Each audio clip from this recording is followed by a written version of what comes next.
Pending బిల్లులు, clearance, డిఏలు, health cards, పీఆర్సీలను ప్రభుత్వం వెంటనే ప్రకటించాలని తెలంగాణ గెజిటెడ్ ఆఫీసర్ అసోసియేషన్ అధ్యక్షులు శ్రీనివాసరావు డిమాండ్ చేశారు. కాంగ్రెస్ ప్రభుత్వం నిర్లక్ష్యంగా వ్యవహరిస్తుందని ఆవేదన వ్యక్తం చేశారు.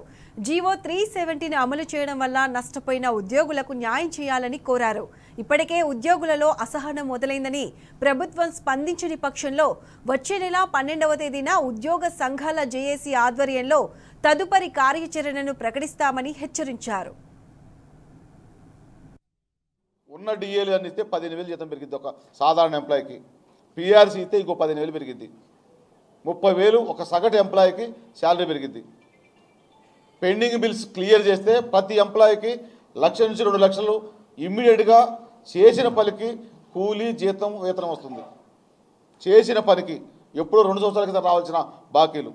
నిన్న మొన్న కొంతమంది మనం ఎంప్లాయీస్ చెప్తున్నారు, ఈ మంత్ నెక్స్ట్ మంత్ 2 నెలలు కూడా పూర్తిగా ఇన్కమ్ ట్యాక్స్ కట్ అవుతుంది. పూర్తి శాలరీ ఏదైతే టోకెన్ జనరేట్ అయిపోయిందో 2 లక్షలు 3 లక్షలు ఏదైనా జీపే అడ్వాన్స్ ఏదైనా తీసుకుంటే ఆ అమౌంట్కి ఇన్కమ్ ట్యాక్స్ కట్ అవుతుంది.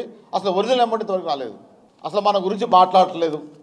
1.5 year కావస్తుంది అనే దాంట్లో ఈరోజు పూర్తి స్థాయిలో విస్తృత స్థాయి సమావేశంలో చర్చించుకున్నాం.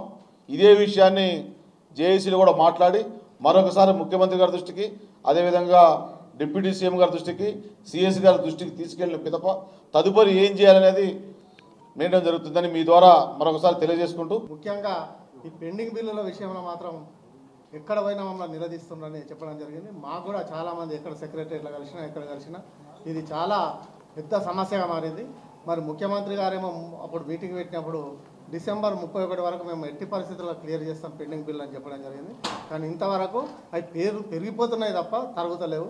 ఇప్పుడు దాదాపు 10,000 కోట్ల రూపాయలు మా ఎంప్లాయీస్కు గవర్నమెంట్ పెండింగ్ ఉంది. పెండింగ్ బిల్లుల విషయంలో ఇవేమీ ముఖ్యానికి ఇచ్చేటివి కావు, ఏదో మేము అడిగితే ఇచ్చేటివి కావు.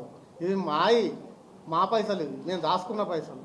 మరి ఇవి ఇంత లేట్ చేసినట్లు మరి పరిస్థితి చాలా ఘోరంగా ఉన్నది.